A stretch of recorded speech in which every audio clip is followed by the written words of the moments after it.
Passei anos sendo convencida de que era mentalmente instável e incapaz de cuidar de mim mesma, até descobrir que tudo não passava de um plano do meu marido. Ele falsificou meu laudo psiquiátrico, roubou toda a minha herança e ainda usou meu dinheiro para bancar os pais oportunistas dele e a amante com quem já me traía há anos. Agora que a verdade explodiu na cara dele, ele e os pais estão desesperados, implorando para que eu retire as acusações criminais por fraude, mas eu finalmente tenho minha vida de volta nas minhas mãos. Há 3 dias encontrei provas de que ele vinha desviando meu dinheiro. Sempre tive a sensação de que algo estava errado com nossas finanças, mas ele me fazia acreditar que eu era paranoica e instável sempre que o questionava. Encontrei extratos bancários mostrando que ele estava drenando dinheiro havia anos para financiar seus negócios fracassados e pagar o apartamento da amante. Ainda estou em choque enquanto escrevo isso. Cresci no sistema de adoção depois que meus pais morreram em um acidente de carro quando eu tinha 12 anos. Não foi fácil, mas consegui uma bolsa para a faculdade, onde estudei design gráfico. Nunca tive uma rede de apoio ou família para recorrer, então trabalhei duro para ser independente. O único parente que tenho é meu irmão, Jasper, 31, que foi adotado por outra família quando fomos separados após a morte dos nossos pais. Nós nos reconectamos quando eu estava na faculdade, mas nosso relacionamento ficou tenso por causa do meu marido. Quando fiz 25 anos, recebi um fundo fiduciário que meus pais haviam deixado para mim antes de morrerem. Era uma quantia significativa, cerca de $750 mil. Conheci George, 34, um ano antes de receber a herança. Nos conhecemos na festa de aniversário de uma amiga. Ele era charmoso, atencioso e parecia realmente interessado em mim. George trabalhava com finanças e aparentava ter tudo sob controle. Quando contei sobre a herança, ele ficou animado por mim e se ofereceu para me ajudar a administrá-la, já que essa era a área dele. No início, hesitei, porque queria ser responsável pelo dinheiro. Planejava comprar uma casa modesta, investir uma parte e guardar o restante para o nosso futuro. Mas George começou a plantar dúvidas na minha cabeça. Ele apontava erros que eu supostamente cometia em pequenas compras, dizendo que eu era impulsiva com dinheiro ou que não entendia como investimentos funcionavam. Quando eu tentava tomar decisões financeiras, ele suspirava pesadamente e questionava meu julgamento. Cerca de 6 meses depois de receber a herança, tive um ataque de pânico no trabalho por causa de um prazo estressante. George usou esse episódio para me convencer de que eu era mentalmente instável. Ele começou a monitorar meu humor, sugerindo que eu talvez tivesse transtorno bipolar ou algum outro problema sério que me tornava incapaz de lidar com minhas finanças. Ele até me convenceu a ver um psiquiatra escolhido por ele, que me receitou remédios que me deixaram sonolenta e incapaz de me concentrar. George me convenceu a transferir a herança para uma conta conjunta que ele administraria para o nosso futuro. Ele disse que seria melhor para mim, já que eu era instável demais para lidar com uma quantia tão grande. Eu confiei nele porque o amava e porque, em parte, me perguntei se ele não estava certo sobre minha saúde mental. Minha infância no sistema de adoção tinha sido traumática e eu às vezes lutava com ansiedade, então a explicação dele parecia plausível. Nos casamos há 2 anos em uma cerimônia pequena. George não queria que eu convidasse muitos amigos, dizendo que seria estressante demais para mim organizar um casamento grande. Pensando agora, percebo que aquilo foi o começo do processo de me isolar. Depois de casarmos, comecei a trabalhar de casa como designer gráfica freelancer. George administrava todas as minhas comunicações com clientes e minhas finanças, dizendo que estava me ajudando a focar na criatividade sem o estresse da parte comercial. Com o tempo, perdi contato com a maioria dos meus amigos. George sempre tinha um motivo para não encontrarmos ninguém, ou eu estava cansada, ou não me sentia bem, ou as pessoas eram uma influência. Ele monitorava meu celular e minhas redes sociais, dizendo que estava me protegendo de ficar sobrecarregada. Eu não percebia o quão controlador isso era, porque ele sempre apresentava tudo como preocupação com meu bem-estar. A única pessoa com quem mantive algum contato foi meu irmão Jasper. Mesmo assim, o relacionamento se desgastou. George contou a Jasper sobre meus supostos problemas mentais. E embora Jasper tivesse sido cético no início, George era convincente. Mostrou os frascos de remédio e contou episódios em que eu estava confusa ou emotiva, geralmente depois de tomar a medicação que ele insistia que eu precisava. Com o tempo, Jasper também começou a me tratar de forma diferente, como se eu fosse frágil e incapaz de lidar com decisões importantes. Minha vida diária ficou cada vez mais limitada. George decidia o que eu vestia, o que eu comia, com quem eu falava e como eu passava meu tempo. Ele pegava todo o dinheiro que eu ganhava com meu trabalho de design para guardar com segurança, me dando apenas uma pequena mesada para itens pessoais. Quando eu perguntava sobre nossas finanças, ele ou ficava irritado ou dizia pacientemente que eu não estava em condições mentais de entender questões financeiras complexas. Há algumas semanas, meus remédios acabaram enquanto George estava em uma viagem de negócios e não podia repor. Depois de alguns dias sem os comprimidos, minha mente começou a clarear. Percebi o quanto estava sonolenta e complacente. Pela primeira vez em anos, senti que era eu mesma de novo e comecei a questionar tudo. Quando George voltou da viagem, fingi que tudo estava normal, mas decidi investigar. Esperei até ele dormir e usei o laptop dele para verificar nossas contas bancárias. O que encontrei me devastou. A nossa conta conjunta, onde minha herança deveria estar, tinha menos de $50 mil. Havia dezenas de transferências para contas que eu não reconhecia, investimentos em negócios dos quais eu nunca tinha ouvido falar e pagamentos mensais para um apartamento na cidade. Fui mais fundo e encontrei e-mails entre George e alguém chamada Amber. Os e-mails eram íntimos e incluíam conversas sobre uma viagem que eles fizeram juntos no ano passado, quando George me disse que estava em um congresso financeiro. Também havia mensagens sobre o apartamento que ele pagava para ela com o que chamava de retornos de investimento, dinheiro que vinha claramente da minha herança. Ainda mais chocantes foram os e-mails entre George e o médico particular dele, não o psiquiatra que eu estava consultando. Nessas mensagens, George perguntava sobre medicamentos que deixariam alguém mais fácil de controlar e menos argumentativo. O médico alertou sobre a falta de ética em medicar alguém sem o conhecimento da pessoa, mas ainda assim forneceu informações sobre dosagens e efeitos colaterais. Percebi, horrorizada, que George talvez tivesse me dado mais do que apenas o remédio prescrito. Eu não podia confrontá-lo imediatamente. Sabia que ele distorceria tudo e me faria duvidar de mim mesma de novo. Também temia que ele pudesse se tornar violento se percebesse que eu sabia a verdade. Então comecei a planejar minha fuga com cuidado. Primeiro, entrei em contato com uma amiga da faculdade, Kylie, usando um computador da biblioteca para que George não descobrisse. Expliquei a situação e ela concordou em me ajudar. Nas semanas seguintes, eu secretamente reuni provas das fraudes financeiras de George, do abuso emocional e das traições. Fotografei extratos bancários, salvei e-mails em um pendrive escondido e gravei conversas em que ele era manipulador ou controlador. Também fui levando documentos essenciais e algumas coisas minhas para o apartamento da Kylie. Cada vez que eu precisava ir a uma reunião com um cliente, levava mais alguns itens. Abri uma nova conta bancária usando o endereço da Kylie e passei a depositar pequenas quantias do meu trabalho freelancer ali, em vez de entregar tudo ao George. Também procurei Jasper, mas com cuidado. Não contei tudo de uma vez, sabendo que ele poderia comentar com George. Em vez disso, fiz perguntas casuais sobre como eu era antes de conhecer meu marido, insinuando que estava me sentindo diferente sem a medicação. Jasper comentou que eu costumava ser mais confiante e independente, o que confirmou o que eu começava a perceber sobre mim mesma. Há 3 dias, finalmente estava tudo pronto. Eu tinha um lugar temporário onde ficar, provas sólidas da fraude e manipulação de George e havia consultado uma advogada especializada em casos de abuso financeiro. Esperei até George sair para o trabalho, peguei o restante das minhas coisas e deixei nossa casa. Desativei a localização do meu celular e bloqueei o número dele depois de enviar uma mensagem dizendo que sabia de tudo e entraria com o pedido de divórcio. Enviei também um e-mail detalhado para Jasper, mostrando como George tinha manipulado nós dois. Os extratos bancários provando o roubo, os e-mails sobre medicação e as conversas com a amante. Tudo mostrava claramente quem George realmente era. Jasper me ligou imediatamente após ler o e-mail, pedindo desculpas por ter acreditado nele em vez de em mim e prometendo me apoiar no que fosse preciso. A reação de George foi exatamente o que eu esperava. Primeiro, enviou mensagens ameaçadoras dizendo que eu me arrependeria de ter saído e que ninguém acreditaria em alguém mentalmente estável como eu. Ele até chamou a polícia para me reportar como desaparecida, afirmando que eu era um perigo para mim mesma. Mas, quando minha advogada entrou em contato apresentando as provas da fraude financeira, o tom dele mudou completamente. Agora ele implora para eu voltar, dizendo que só fez o que achava melhor para mim e que pode explicar tudo. A família dele também não para de ligar. Sempre me trataram como se eu fosse incompetente, e agora dizem que George fez tudo pelo meu próprio bem, porque eu não sabia me virar sozinha. Estão ameaçando tomar medidas legais se eu destruir a reputação do filho deles com acusações falsas.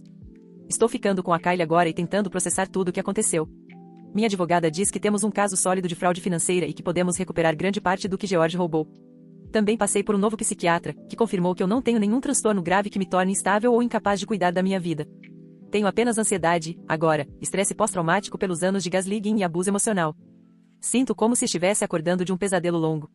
Estou com raiva, machucada e, às vezes, ainda duvido de mim mesma por causa do quão profundamente George me manipulou. Mas também me sinto mais forte a cada dia e mais certa de que estou fazendo a coisa certa ao sair e lutar por justiça. Então, Reddit, acho que não estou realmente perguntando se sou a vilã aqui. Eu sei que não sou. Eu só precisava contar minha história em algum lugar e ouvir pessoas que talvez tenham passado por algo parecido. Como você reconstrói sua vida depois que alguém tira tanto de você? Não só dinheiro, mas anos da sua vida e o seu próprio senso de identidade. Atualização. Faz 3 semanas desde minha postagem original, e muita coisa aconteceu. Primeiro, quero agradecer a todos pelo enorme apoio. Ler os comentários e mensagens fez com que eu me sentisse menos sozinha e me deu forças para continuar seguindo em frente nesse momento tão difícil. 2 dias após minha postagem, o advogado de George entrou em contato com o meu para marcar uma reunião. Eles alegaram que seria para discutir uma resolução amigável para nossa separação e as questões financeiras. Minha advogada aconselhou que eu não encontrasse George pessoalmente, mas disse que uma conversa mediada entre nossos representantes legais poderia ser produtiva. Eu concordei, mas insisti que meu irmão Jasper estivesse presente como apoio. No dia da reunião, eu estava nervosa, mas determinada a manter minha posição. Cheguei ao local neutro, uma sala de conferências no escritório da minha advogada, com Jasper e minha advogada. Para minha surpresa, George não trouxe apenas o advogado, trouxe também os pais. Os pais de George, Harold, 65, e Diana, 63, sempre me trataram como se eu fosse inferior. Eles vêm de uma família rica e nunca provaram que George se casasse com alguém do sistema de adoção, sem conexões familiares. Durante todo o casamento, reforçaram a narrativa de George de que eu era mentalmente instável e incapaz de tomar boas decisões. Diana frequentemente comentava como eu tinha sorte por George estar disposto a cuidar de alguém com os meus problemas. Harold mal reconhecia a minha existência, a não ser para criticar meu passado ou minhas escolhas profissionais. Quando entrei na sala e os vi ali, minha ansiedade disparou. George parecia péssimo, mal barbeado e com olheiras profundas, mas fingia estar profundamente preocupado com meu bem-estar. Ele começou a reunião dizendo o quanto estava preocupado quando eu desapareci e como estava aliviado por eu estar segura. Minha advogada rapidamente assumiu o controle da conversa, apresentando minhas alegações com provas, o roubo sistemático da minha herança, o tratamento médico manipulado, as táticas de isolamento e o caso extraconjugal. Ela mostrou extratos bancários com transferências para empresas registradas no nome de George, pagamentos de um apartamento sobre o qual eu não sabia, e compras de luxo que nunca foram para mim. A resposta inicial de George foi interpretar o papel de marido cuidadoso. Ele afirmou que tudo o que fez foi para me proteger de mim mesma. Segundo ele, eu demonstrava sinais de mau julgamento e comportamento impulsivo, então ele precisava assumir o controle das finanças para garantir nosso futuro.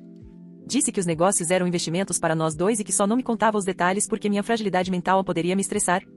Quando essa abordagem não funcionou, George mudou de tática. Admitiu ter tomado algumas decisões financeiras sem o meu conhecimento, mas alegou que eram necessárias porque os negócios precisavam de dinheiro imediato e não podiam esperar que eu entendesse investimentos complexos. Insistiu que pretendia repor o dinheiro assim que os negócios dessem lucro. Harold apoiou o filho, sugerindo que, sem a intervenção de George, eu teria desperdiçado minha herança com compras fúteis. Ele teve a audácia de dizer que administrar o dinheiro de outra pessoa sem que ela soubesse não era realmente roubo quando feito com boas intenções. Diana concordou, acrescentando que eu deveria ser grata por alguém assumir minhas finanças em vez de me deixar cometer erros.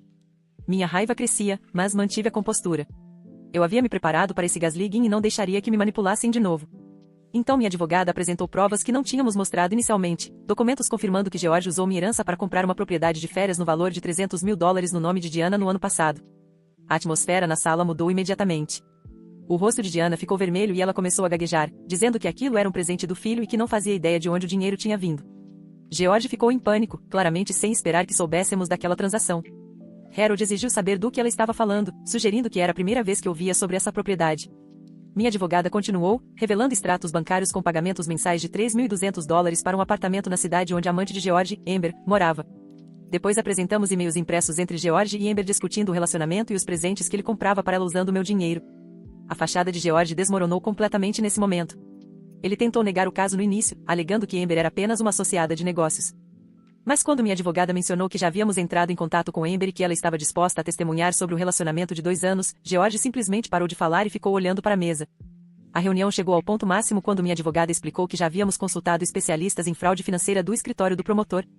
Ela deixou claro que eu tinha fundamentos não apenas para o divórcio, mas também para acusações criminais contra George por fraude, exploração financeira e até possível abuso médico, dependendo do que uma investigação mais profunda revelasse sobre os medicamentos que ele vinha me dando. Harold tentou salvar a situação oferecendo-se para reembolsar pessoalmente parte do dinheiro se resolvêssemos tudo de forma privada, sem processos legais que prejudicassem a reputação da família. Ele sugeriu que poderiam ajudar a mediar um acordo de divórcio justo se eu concordasse em desistir de possíveis acusações criminais. Esse pedido deixou evidente que eles estavam mais preocupados com a imagem social do que com o que George havia feito comigo. Eu finalmente falei, olhando diretamente para Harold e Diana. Disse que passei anos acreditando que era mentalmente estável porque o filho deles me convenceu de que eu não podia confiar na minha própria mente. Expliquei como ele me isolou de amigos e familiares, controlou todos os aspectos da minha vida e roubou não apenas meu dinheiro, mas também minha autoestima e independência. Afirmei que não tinha interesse na mediação deles ou em acordos privados. Eu queria justiça pelos meios legais adequados, porque o que George fez não foi apenas errado, foi criminoso, e a participação deles, especialmente Diana, que aceitou uma propriedade comprada com minha herança roubada, os tornava cúmplices. Diana começou a chorar, dizendo que estava sendo atacada injustamente e que não sabia das ações de George.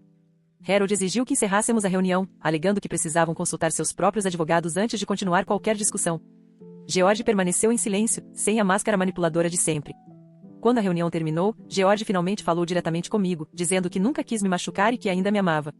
Pediu outra chance, prometendo consertar tudo. Mas as palavras dele já não tinham poder sobre mim. Apenas respondi que qualquer comunicação futura seria feita pelos advogados e fui embora com Jasper e minha advogada. Jasper ficou furioso depois da reunião. Ele se culpava por ter acreditado nas mentiras de George sobre minha saúde mental e por não ter percebido sinais de abuso. Naquela noite, ele me ajudou a revisar mais e-mails de George que tínhamos baixado antes de eu sair de casa. Descobrimos evidências sugerindo que os pais de George, especialmente Diana, sabiam muito mais sobre a manipulação financeira do que admitiram. Havia e-mails em que Diana orientava George sobre como lidar comigo quando eu perguntava sobre dinheiro, sugerindo que ele usasse minha insegurança sobre meu passado no sistema de adoção para me deixar mais dependente dele. Essa descoberta me fez perceber a profundidade da rede de enganos em que eu vivia. Não era apenas George que me manipulava. A família inteira fazia parte do esquema para me controlar e se aproveitar da minha herança. No dia seguinte, o advogado de George entrou em contato com o meu com uma proposta de acordo. George confessaria má administração financeira e aceitaria o divórcio sem contestação se eu concordasse em não prosseguir com acusações criminais. A oferta incluía a devolução de apenas cerca de 30% do que ele havia tirado, alegando que o restante tinha sido gasto legitimamente no nosso casamento e nos meus cuidados. Minha advogada recomendou que eu recusasse, e assim fizemos. Apresentamos nossos próprios termos: prestação de contas completa de todo o dinheiro roubado, devolução de pelo menos 80% da herança original, transferência da propriedade de férias para o meu nome e um divórcio limpo, sem reivindicações sobre meus ganhos futuros. Deixamos claro que, se esses termos não fossem aceitos, seguiríamos com processos civis e criminais. Desde então, George tem alternado entre mensagens ameaçadoras e súplicas. Seus pais tentaram entrar em contato diretamente comigo várias vezes, mas bloqueei todos os números. Diana até apareceu no apartamento de Kylie ontem, de alguma forma descobrindo onde eu estava. Kylie se recusou a deixá-la entrar e ameaçou chamar a polícia se ela não fosse embora. A surpresa maior veio ontem, quando recebi um e-mail de uma mulher chamada Vanessa, 29 anos, que se identificou como ex-namorada de George, de antes de ele me conhecer. Ela disse que viu postagens nas redes sociais de amigos em comum mencionando nossa separação e quis entrar em contato. Segundo Vanessa, ela também sofreu comportamentos controladores de George durante o relacionamento, incluindo manipulação da família dela e controle financeiro. Ela se ofereceu para fornecer uma declaração sobre suas experiências caso isso ajudasse no meu caso. Ainda estou processando todas essas informações e trabalhando com minha advogada para seguir adiante com o divórcio e recuperar o que me foi tirado. Também comecei a ver uma terapeuta de verdade, especializada em recuperação de gaslighting e abuso emocional. Pela primeira vez em anos, estou tomando minhas próprias decisões, desde coisas pequenas, como o que comer no jantar, até escolhas grandes, como onde quero morar e como quero reconstruir minha carreira. Obrigada novamente por todo o apoio. É reconfortante saber que não estou sozinha nessa luta. Atualização 2. Faz 2 meses desde minha última atualização e quero compartilhar alguns acontecimentos importantes no meu caso contra George. Primeiro, obrigada a todos que continuaram oferecendo apoio e conselhos. Suas mensagens têm sido uma tábua de salvação durante este período tão difícil. O processo de divórcio está avançando, embora não tão rápido quanto eu esperava. George inicialmente tentou atrasar tudo alegando que eu não tinha competência mental para pedir o divórcio. O advogado dele enviou meu histórico de prescrições e depoimentos do psiquiatra que o próprio George havia escolhido para mim como prova da minha suposta instabilidade. Felizmente, meu novo psiquiatra fez uma avaliação completa e comprovou que eu não tenho nenhuma condição de saúde mental grave que prejudique meu julgamento, apenas ansiedade e PTSD resultantes do abuso que sofri. O tribunal rejeitou a alegação de George e nomeou um investigador financeiro para revisar nossos bens e transações. O que o investigador descobriu foi ainda mais extenso do que o que eu mesma havia encontrado. George não só desviava dinheiro para seus negócios fracassados e para amante, como também fazia pagamentos regulares aos pais, supostamente empréstimos, mas sem qualquer documentação ou plano de devolução. O investigador descobriu ainda que George tinha aberto vários cartões de crédito em meu nome sem meu conhecimento, acumulando quase $45.000 em dívidas. Ele usou esses cartões para presentes caros para Amber e jantares luxuosos que claramente não foram comigo, considerando as datas e os locais. Também havia gastos com roupas masculinas de grife, clubes de golfe e viagens de fim de semana das quais eu nunca soube. O mais perturbador foi a descoberta de que George vinha gravando nossa casa com câmeras escondidas, inclusive no nosso quarto e banheiro. O investigador encontrou imagens armazenadas em um servidor privado, junto com anotações que George mantinha sobre minhas rotinas diárias, reações a medicamentos e estados emocionais. Era como se ele estivesse conduzindo algum tipo de experimento distorcido comigo, documentando como doses diferentes de medicação afetavam meu comportamento e minha obediência. As gravações também mostravam conversas em que George claramente me manipulava, fazendo gaslighting sempre que eu questionava as finanças ou expressava vontade de voltar a falar com amigos. Ver esses momentos de fora foi ao mesmo tempo validante e profundamente traumático. Eu conseguia enxergar como ele havia destruído minha confiança e independência de forma sistemática, sempre mantendo uma fachada de preocupação enquanto, na verdade, me controlava e isolava. Com essas novas evidências, minha advogada recomendou não apenas seguir com as acusações de fraude financeira, mas também acrescentar acusações de roubo de identidade, vigilância não autorizada e possivelmente administração de medicamentos sem consentimento, dependendo do que mais a investigação revelasse sobre o que ele estava me dando. Mas talvez o acontecimento mais surpreendente tenha vindo de uma fonte inesperada. Cerca de 3 semanas atrás, recebi uma mensagem de alguém que dizia ser a irmã de George, Elaine, 32 anos. Eu nunca tinha conhecido durante o casamento, porque George me dizia que eles eram afastados devido ao vício em drogas dela e ao estilo de vida instável. Ele a retratava como o fracasso da família e me alertava para não entrar em contato caso ela algum dia tentasse me procurar. Curiosa e cautelosa, concordei em encontrá-la em um local público, com Jasper me acompanhando por segurança. Quando nos encontramos, fiquei chocada ao descobrir que tudo o que George havia dito sobre ela era mentira. Elaine não era viciada nem instável.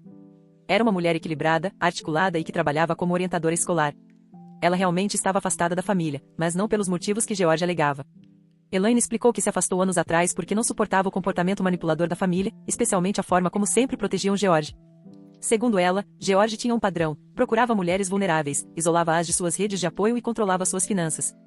Ela tentou alertar namoradas anteriores, mas sempre foi retratada como a irmã ciumenta e problemática cuja opinião não deveria ser levada a sério.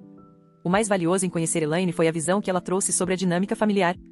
Ela confirmou que os pais, especialmente Diana, sempre livraram George das consequências, encobriram seus erros e reforçaram a ideia de que ele tinha direito a tudo o que quisesse. Suas explicações me ajudaram a entender como George se tornou quem é e por que os pais eram tão cúmplices de suas ações. Elaine também revelou algo que eu não sabia: essa não era a primeira vez que George mirava uma mulher com uma herança significativa ou bens financeiros.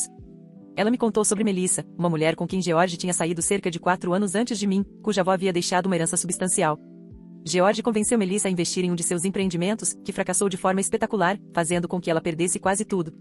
Nenhuma ação legal foi tomada porque Harold e Diana pagaram Melissa para assinar um acordo de confidencialidade e desistir de qualquer possível reclamação. Com a ajuda de Elaine, consegui entrar em contato com Melissa, que confirmou a história e forneceu documentação adicional de suas perdas financeiras devido à manipulação de George. Ela estava assustada e envergonhada demais para levar o assunto adiante na época, mas agora demonstrou disposição para fornecer um depoimento sobre sua experiência, caso isso ajudasse no meu processo. Com essas novas informações e o depoimento de Melissa, minha advogada conseguiu estabelecer um padrão de comportamento que fortaleceu muito meu caso. O tribunal congelou várias contas e propriedades compradas com meu dinheiro, incluindo a casa de férias registrada no nome de Diana. Minha advogada também está explorando a possibilidade de desconsiderar a personalidade jurídica dos negócios fracassados de George, já que há evidências de que ele os usava principalmente para lavar minha herança. A reação de George a esses desdobramentos tem sido errática.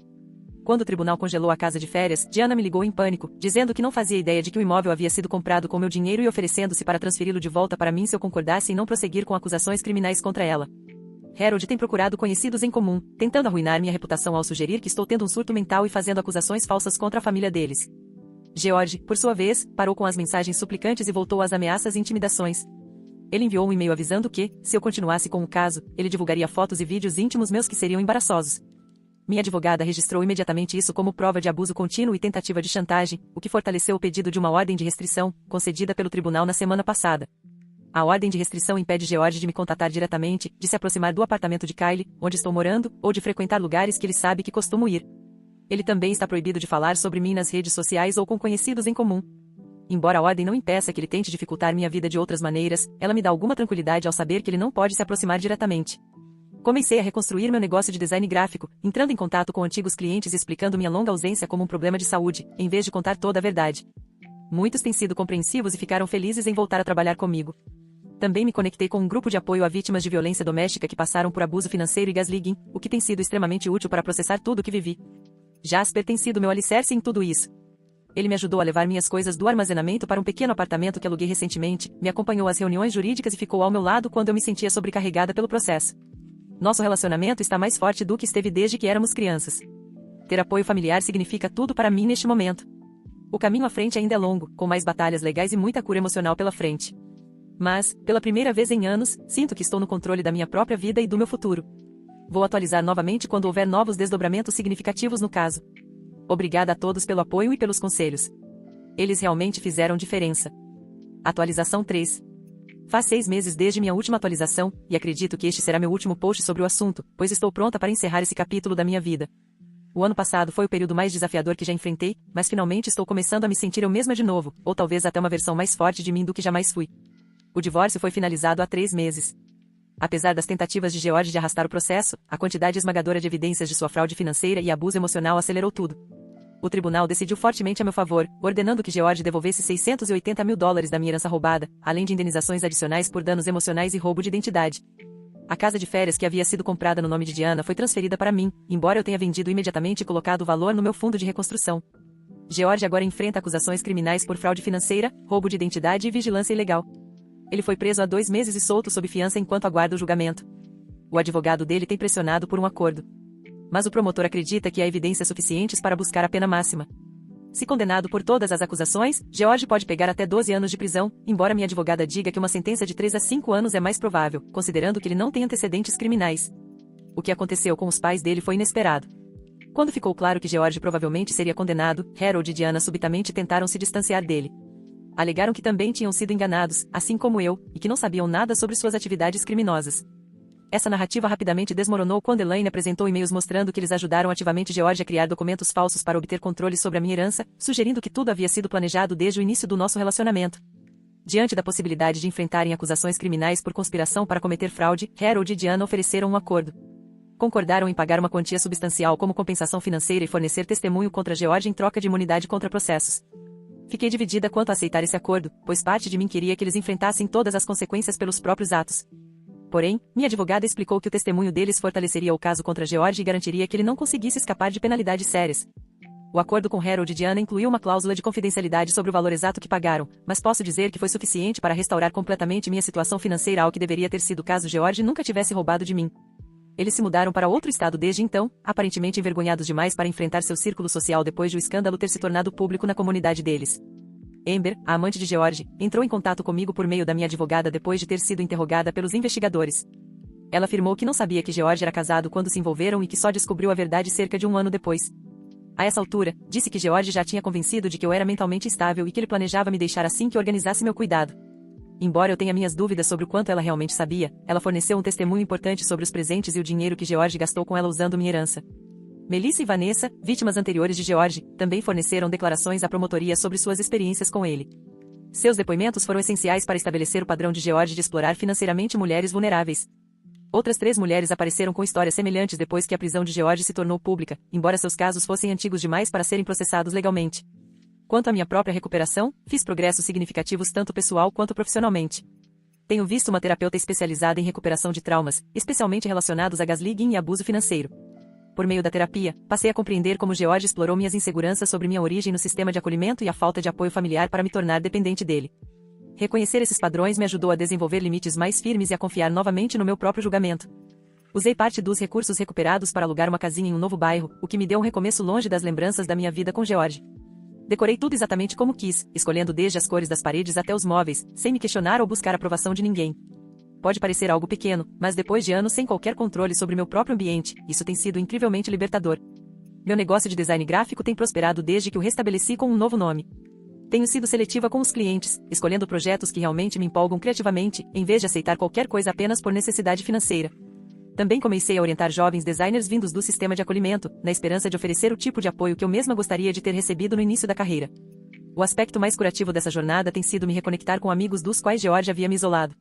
Muitos me procuraram após saberem do divórcio e, embora algumas relações não pudessem ser recuperadas devido ao tempo e à distância, outras se tornaram mais fortes do que antes.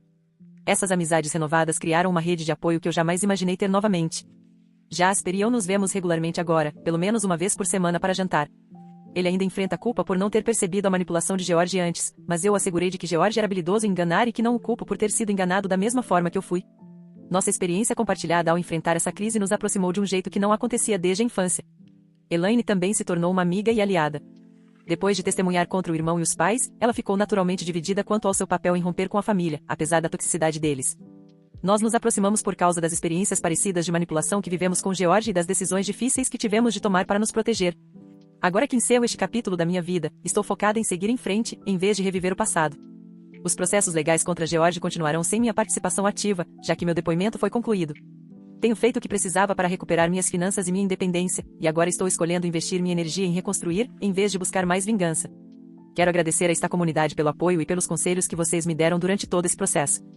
A validação de vocês me ajudou a confiar nas minhas próprias percepções quando eu ainda me questionava se estava exagerando ou entendendo tudo errado. Os conselhos práticos sobre opções legais e recursos de recuperação me guiaram quando eu me sentia perdida e sobrecarregada. Para quem estiver passando por algo parecido, saiba que o abuso financeiro é real e devastador. Não se trata apenas de dinheiro. É sobre poder, controle e a erosão do seu senso de valor próprio e de capacidade. Se algo parece errado no seu relacionamento, confie nesse sentimento. Documente tudo. Busque apoio de amigos de confiança ou de profissionais. E saiba que a recuperação é possível, mesmo quando tudo parece sem esperança. Não sei o que o futuro reserva, mas pela primeira vez em anos, estou animada para descobrir. Estou fazendo escolhas com base no que eu quero e no que eu preciso, e não por medo ou submissão ao controle de outra pessoa. Essa liberdade vale mais do que qualquer herança poderia valer.